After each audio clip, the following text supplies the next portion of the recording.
আসসালামু আলাইকুম বন্ধুরা, কেমন আছেন সবাই? আশা করি সবাই ভালো আছেন। আজকে আপনাদের মাঝে হাজির হলাম। কমিউনিটি ব্যাংকের যে অ্যাপস রয়েছে, এই অ্যাপসটা আপডেট করার পরে আপনাদের যে ট্রানজ্যাকশন পিন দিতে হয়, সেই ট্রানজ্যাকশন পিনটা আপনারা অনেকে দিয়েছেন এবং দেওয়ার পরে সেই ট্রানজ্যাকশন পিনটা ভুলে গেছেন। তো এই ট্রানজ্যাকশন পিনটা আপনারা কীভাবে রিকভারি করবেন, এই টপিকস নিয়ে কিন্তু আজকের আমার এই ভিডিও। আমরা যে কমিউনিটি অ্যাপস ব্যবহার করি, এখানে কিন্তু ট্রানজ্যাকশন পিনের ফরগেট কোনো অপশন নাই। এটার মাধ্যমে আমরা কিন্তু ট্রানজ্যাকশন পিন রিকভারি করতে পারি না।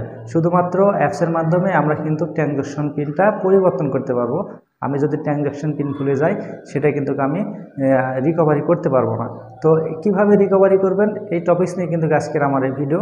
তো ভিডিওটি কন্টিনিউ করুন, আপনারা বুঝতে পারবেন কিভাবে আপনারা আপনাদের কমিউনিটি ব্যাংকের অ্যাপসের ট্রানজ্যাকশন পিন রিকভারি করবেন। আর যারা ট্রানজ্যাকশন পিন সঠিকভাবে দিতে পারছেন না, সেট করতে পারছেন না, তারা আমার এই চ্যানেলে একটা ভিডিও দেওয়া রয়েছে, সেই ভিডিওটি দেখে আপনারা কিন্তু সেই ট্রানজ্যাকশন পিনটা সেট করতে পারবেন।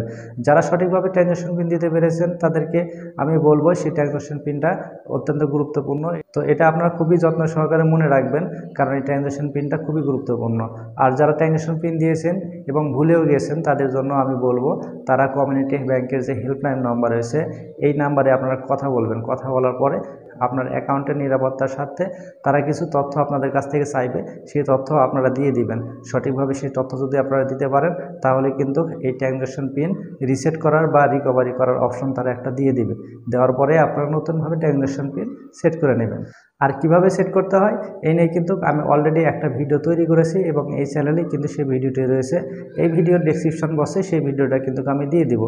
তো সেই ভিডিওটি দেখে আপনারা কিন্তু ট্রানজ্যাকশন পিন সেট করে নিতে পারবেন। তো বন্ধুরা, আমি আজকে আপনাদের দেখালাম কিভাবে আপনারা কমিউনিটি অ্যাপসের ট্রানজ্যাকশন পিন ভুলে গেলে রিকভারি করবেন, সেটাই কিন্তু আজকে আপনাদের বোঝানোর চেষ্টা করেছি। আশা করি এই ভিডিওটি দেখে, আমার এই ভিডিওটি যদি কন্টিনিউ দেখে থাকেন, তাহলে কিন্তু আপনারাও আপনাদের ট্রানজ্যাকশন পিন রিকভারি করতে পারবেন। তো ভিডিওটি যদি আপনাদের উপকারে আসে, তাহলে আপনারা আমার এই চ্যানেলটিকে সাবস্ক্রাইব করে যাবেন এবং ভিডিওতে একটা লাইক এবং কমেন্ট করে যাবেন, যাতে আমি পুনরায় আরও একটা ভিডিও বা নতুন আপডেট ভিডিও নিয়ে আপনাদের সামনে হাজির হতে পারি। তো ততক্ষণ পর্যন্ত আপনারা ভালো থাকবেন, সুস্থ থাকবেন, এই দোয়া, এই প্রত্যাশায় আমি শেষ করছি। তো ভালো থাকবেন সবাই। আসসালামু আলাইকুম।